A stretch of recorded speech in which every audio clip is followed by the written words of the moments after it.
It's 6 o'clock, I'll call this meeting to order. Mr. Looney, can you attest that we have a quorum, sir? Yes, sir.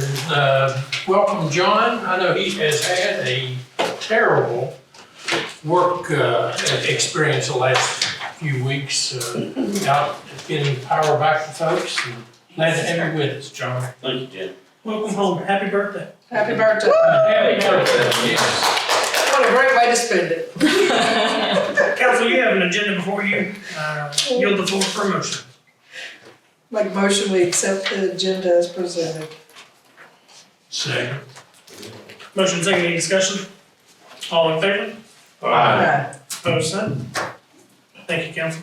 Next item is replacement of police vehicle. Consideration of purchasing 2024 Ford Police Explorer. Chief Dawkins, come forward, please, sir. Good evening, Chief. Good evening. Welcome. Happy birthday, sir. As it says, we're looking to replace one of our police vehicles. So in consideration of purchasing a 2024 Police Explorer, Ford Explorer. During the course of one of the officers' duties and providing services to the citizens, they were able to stop a fleeing felon, and while doing so, crashed a vehicle and it has been rendered no good anymore, it's been totaled.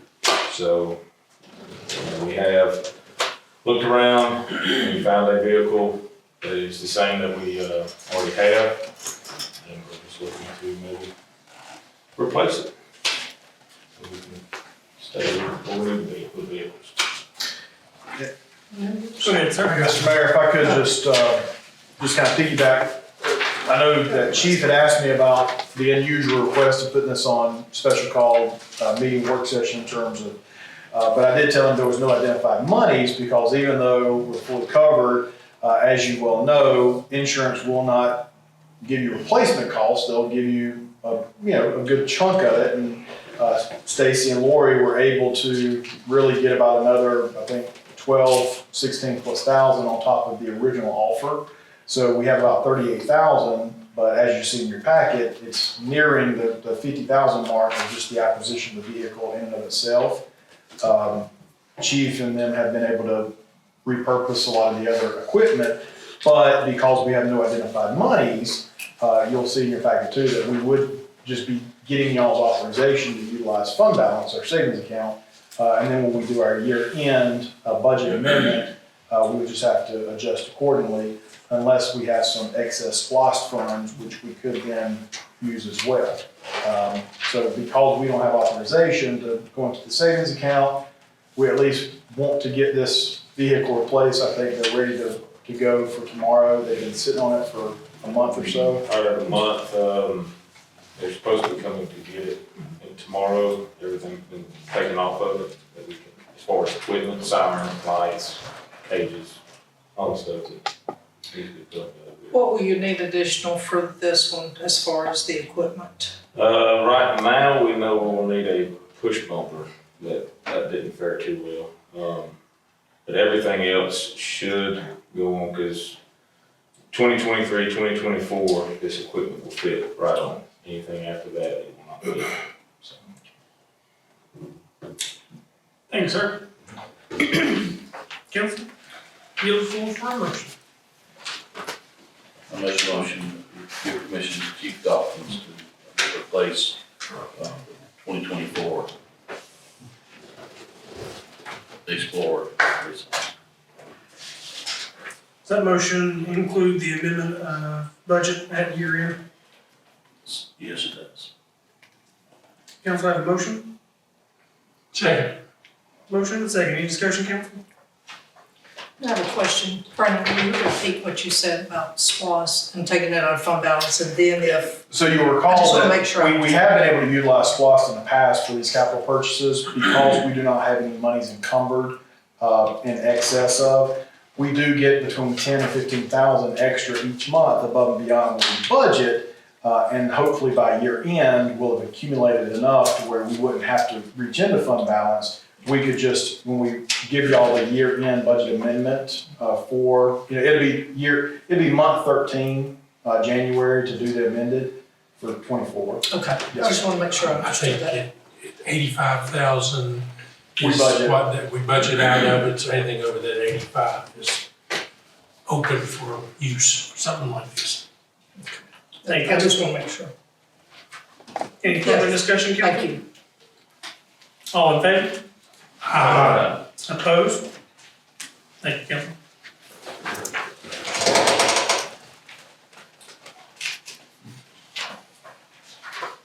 Next item on the agenda is Georgia Mutual Aid Resource Pact, Chief John Sherrer, Jasper 5. Come forward, please, sir. Good evening, Chief. Good evening, Mayor and Council. I'm requesting approval to complete a resolution for the City of Jasper Fire Department to join Georgia Mutual Aid Group. This is a mutual aid organization that's statewide and many different public safety agencies are a part of. It allows us to reach out to full resources from all over the state very quickly when needed. So it's pretty standard. It's something that a lot of agencies around us are part of, including Pickens County as well. Any questions about the agreement or the organization? Mr. Douglas, anything further to answer from your office? Just, this is one of those that it will be on the agenda if you all are okay with it for the November 4th meeting. Thank you, sir. Council, any more information needed from Chief on this? It's already been put legal. Yes, Mr. Cyphers, yeah, Thank you. I was just curious, do we already have mutual aid with Gilmer or Cherokee? we have some of those. What this does is it allows us to pull from that entire large pool statewide without having to go and get individual mutual aid agreements with all these different cities and entities. This is probably, just to make one, I know I was down in South Georgia, that we had a lot of counties bring their equipment home through the mutual aid. So, I mean, anytime we have a major disaster, this should be our benefit. And that's what it's designed for. Even in non-disaster times, so it gets used. For example, City of Atlanta had an issue. They had a large water main break. They had a lot of neighborhoods out of water. So the fire departments there, obviously, they don't have the tanks on their apparatus a lot. So they reached out through GMAG and got some tenders or tankers from South Georgia to come up and stand by while they're fixing the water main break. Instead of having to try to route through FEMA or anything like that. And who approves if we are gonna go out and, do it? Would that be? It would give me the authority to say, hey, yes, we can send this apparatus, or we can't. And it's not required that we send, it's not a mandatory, we still have the option. And there's no cost to us as well as far as joining the agreement. Now, if we did deploy or go out, that would be on us, whatever expenses we had. At the same time, if somebody came to us, it would be on them as well. Yes, sir. Thank you. so are we looking for a motion to add this to the No, November sir. 4th agenda? We just, No, sir, I just wanted to know if there's any objection for this going on consent. perfect place for it. All right, we will put this on the agenda, council, for the next item. Thank you, Chief. Thank you. Next item is the extension of on-demand engineering contracts. Ms. Kimley-Horn. Good evening, Mayor and Council. So in May of last year, some of you will recall that I brought the conditional on-demand engineering contracts with multiple engineering firms and architectural firms for your approval. Those contracts were for a period of 18 months. They expire at the end of this month, next Thursday. And we have really only utilized 3 of the engineering firms, Kimley-Horn, GMC, and Turnipseed, through those agreements. We have active work now that will extend beyond next Thursday. And so we need to do some extensions on those contracts. When I spoke with Mr. Siphon, he said the easiest thing to do would be really to just make sure they're interested and get new contracts signed. What is in your packet this evening is just a sample of what the contract looks like. It happens to be GMC's because that was the one that I had in front of me when we were preparing the agenda. It does not obligate us to assigning work to them. This is, it's conditional, and they know that, it's kind of at our pleasure as to how we assign work. But it is for a period of 2 years to get us through some of these long-term projects that all of them are working on for us. And so it is effective November the 1st and goes through the end of October in '26. And at that point, I think the summer prior to that, we would just want to reevaluate and see if we need to go out another RFP or what we need to do at that point. So I am asking that y'all approve the conditional on-demand engineering contracts for GMC, Kimley-Horn, and Turnipseed, and authorize the mayor to execute any and all documentation that's associated.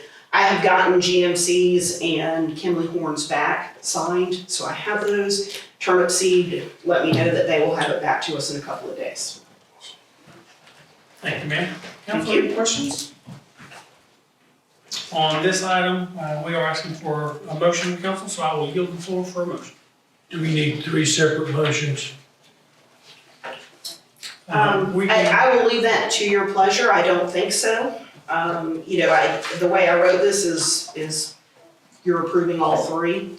We do have active work with all 3, and so I hope that you will approve all 3. I make a motion to approve extending on-demand engineering contracts with Turnipseed Engineers, Kimley-Horn, and Goodwyn Mills Cawood, and authorize the mayor to execute any necessary documents.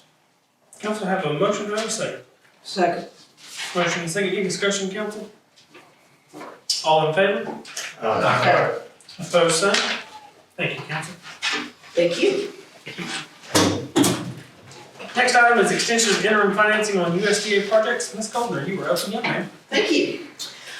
So some of you on council will also recall that in October of 2022, City Council sat with the Downtown Development Authority in a joint meeting and closed on our interim financing for the USDA project. The way that the USDA project works is we are not in any kind of signed loan. We have not closed on that grant and loan yet.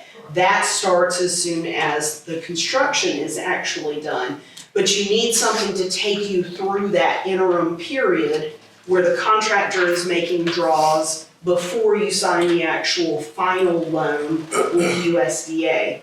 The reason why the DDA was involved is because the city, under Georgia statute, you have these statutory requirements and maximum limits of what you can borrow on a short-term basis. It also imparts length of time for that borrowing as well. And what it would mean is that we would be doing this 3 times every year, paying back and then signing another agreement for the year, paying back, signing another agreement. So with the DDA basically handling that for us, they are not under those same statutes that municipalities have. The finance agreement ends at the end of October this year. We had thought that we would be done before this and into our USDA actual financing. We still have maybe 3 or 4 months worth of work left to do. That is largely due to procurement issues with the large items like the generator that we ultimately ended up removing, some switch gear that is very large that had extremely long lead times, things like that. And so United Community Bank, which is the bank that we have the interim financing with, has agreed to do extensions for a period of 6 months. Mr. Siphon has looked at this, as has Tread Siphon, who is our bond attorney for this, and they have okayed these agreements. What I am asking for this evening is approval of that 6-month contract extension and for y'all to approve resolution 2024-17, which is the council's portion of this. I will go before DDA on Monday evening at their meeting and do a similar agreement with them as well, and then Lori will sign both of the agreements as clerk. Thank you, ma'am. Thank you. Council, any questions? This time I'll yield the floor for a motion. Make a motion that we approve resolution number 2024-17 for the extension of the interim financing for the USDA projects and to authorize the mayor to execute any necessary documents related to. Council have a motion, do I have a second? Second. Motion and a second, any discussion, council? All in favor? Aye. Opposed, same? Thank you, council. Thank you. Thank you, Mayor. Next item is Planning Commission update, Ms. Mary Lou Burgess. Good evening, ma'am. Welcome. Good evening, Mr. Mayor, Council, Mary Elizabeth Burgess, Development Director. So my update is we had to postpone our meeting for lack of a quorum last week, or, oh my God, Tuesday, it just seems like it was last week. Unfortunately, we were only due to have 3 members and one of them fell ill that day, so I had to push all the articles to our November meeting. So the November meeting will have 2 additional items, so that'll be 6, so our December meeting will have a total of 6 items on it. Thank you, ma'am. Council, any questions on the delay? We have a full board on planning and zoning. Thank you, ma'am. Next item is the city manager's office update, Mr. Douglas. Sir, thank you. So just want to give you all an update. I know that we had rejected the bids that had come through over the summer to do some work at the spillway and the intake down at the creek. And we had looked at doing a more cost-efficient way of just doing some dredging in the buffer area that we're allowed to do through EPD. We have not been able to get in touch with the Army Corps engineer just to get that final validation. So if you were wondering why nothing's been going on, it is merely because we have to dot our I's and cross our T's instead of just going out and doing it. So to be determined on when we're able to get that kind of blessing, if you will. Thank you, sir. Question. What's the time frame for the snail darter breeding season or whatever? So if we had proceeded with the original bid, that was nearly $900,000 Right. doing all of the work. September through March Okay, was the time period that you can work with the darter. thank you. Thank you, ma'am. Mr. Douglas, next is the escrow account. Yes, sir. So we had been approached, I believe the Development Authority, Pickens County had wanted us to authorize the mayor to release some funds. Previously, the city back probably 7, 8+ years ago or even longer had contributed a percentage, 10, 15, 20% into some services, economic development services. And there had been a transition from one director to another one. And so that iteration of monies is just sitting, and it's not anything that we had accounted for or budgeted. So I think the mayor will need you all to just authorize at the November 4th meeting to formally release those monies. And so just wanted to make sure that if there's something that you all need before now and the 4th, we'll certainly reach out to our partners and find out for you. Council, as you know, I sit on that board. That request came to us. As Mr. Douglas mentioned, we have no preset plans. We've not encumbered those monies in any way. They sat with the Chamber of Commerce and escrow for many years and have been turned over to the County Development Authority. They cannot utilize it until this body authorizes the use of that. That will come before you on the next meeting. Water tank maintenance, exterior paint, Mr. Douglas. Yes, sir. And I believe you have a handout, Council. I do. So if you look in your, in front of you, you'll see an email that I sent earlier this week. We do need to get direction in regards to the schedule that had been in y'all's packets April 1st, wherein we had sought and received authorization to partner with American Tank Company to do an annual maintenance for our water tanks, 9 of them. And the contract period is for 10 years with cancellation at no cost at any available time. So just wanted to put this before you all again, that I've circled and highlighted that the Woodbridge tank, 100,000 gallon elevated, is scheduled for this year to be painted. So the color scheme in the packet is what they had proposed, which is the same as is currently. Now, you should have an image from July. And just for full disclosure, anytime that you have an elevated water tank or anything in your home, whatever that's been faded or lacked proper maintenance, even if you match the exact same color based upon what it looks like today and what the new color is going to look like, it's going to be very much bold. So I wanted you all to be mindful that if there was something above and beyond the existing scheme that's in your handout, which is what American Tank visited, I believe, this week and provided those samples to us Monday, I believe. So beyond that, I just want to keep it on y'all's radar that that's the schedule, the color quarter schedule for the next several years that we have. So. Any discussion, council, on the exterior paint color scheme here? So when this went through committee, it was identified that if we changed the color, it would be an additional cost.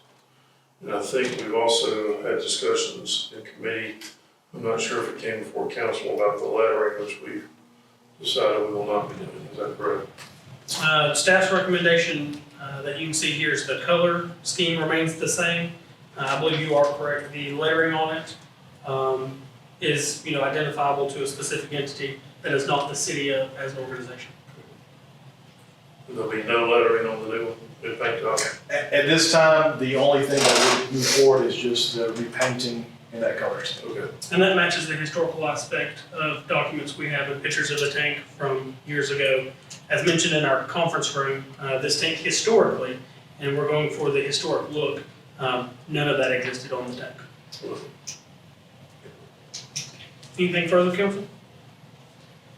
Has the said entity been aware? Or is this? Not sure. Anything else, council? All right. Moving on to the next item, parade routes. Mr. Douglas?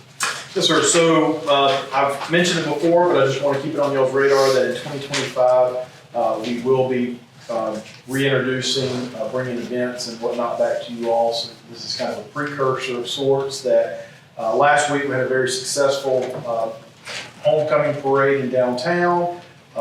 We had partnerships with our different departments to get over 200 barricades put out. And what we identified was that, and y'all have heard me say it before, and I'm going to continue to say, we've got certain signature type events, and we have, other events that, whatever we want to call them. The homecoming parade is just as important as any other parade, but what we observed was that if there are 3 instances, which is the homecoming, the Veterans Parade, and the Marble Fest, that all terminate at Lee Newton. And so the idea being is, and we're going to introduce this to Post 149 next week when Kim and I and the team meet with representatives to talk about the route coming from Spring Street and turning left, one turn, and go straight down Stegall to Lee Newton. Because what we acknowledged and noticed at the homecoming, and even so much as the idea of the Marble Fest going down there as well, is that you're coming all the way through town, you're taking a left, taking another left, you're taking a right, and we had very little participation by way of people watching from that point. And so I think the experience could be such that you still have a closed off corridor from LC Taco to the city parking lot. That would still be closed off. But people coming, southbound on Main Street can turn around instead of, there's a pinch point down there at Martin Whitfield and Main. So just wanted y'all to be aware that our idea, we're going to try it out with the November 11th parade. We're gonna talk to our partners, Post 149, and say, we think that this is a better alternative of making one turn left and going down. And then the 4th of July, along with the Christmas parade, we will still consider those a full route, which is then the opposite direction of staging on Stegall, because those are your more participating type parades that you do need that very large staging area down Stegall and then come up that way. So just wanted y'all to be aware, because as we continue to talk with folks, we're gonna make sure that we meet with DDA on Monday, and I'm gonna encourage them to come before you all at the first of the year to talk about some of their events downtown, as well as any of our other partners, just so we can kind of celebrate it and kind of get some things on the calendar. Thank you, sir. Item that's not listed, I just want to mention before we go to our next item is DDA appointments. Council, you do have emails with DDA appointments, and it is applications to serve. Please review those. I believe in the next meeting, we're going to be calling for an appointment. And on Yes, that, on that note, Mr. Mayor, just wanted to also make sure y'all have November 4th. We will be not presenting, but providing the budget, which, as you'll recall, we have put in the lobby on November 4th, so the same time you get it, it's made available in the public. That should give sufficient time before the November 21st public hearing that we'll have here. I know we've mentioned about having a different venue, but unfortunately, we just do not have any options due to some scheduling with our partners at Chat Tech. So we'll be in this building at this location, 6 o'clock on the 21st. We will be advertising next week, I believe. So I wanted to go ahead and make sure you all are aware that the 21st would be the public hearing, and then December 2nd would be the actual date that we would be considering the budget at that point in time. So I think Ms. Kim, Mr. Mayor, may want to just give y'all a heads up on something else that Yes. Mr. Siphon have been working with. Absolutely. Yes, and I feel your pain. That is why I've scooted back a little bit. So many of you may recall that we have been working with Verizon with their telecommunications equipment that is currently located on the Lily tank, that elevated tank. It's been on there for years and years and years. Last year, we did go out under Mr. Siphon's recommendation, RFP for leasing to whomever may want to turn in a proposal to put telecommunications equipment on that tank. Cellco Partnership, which is Verizon, was the one bidder.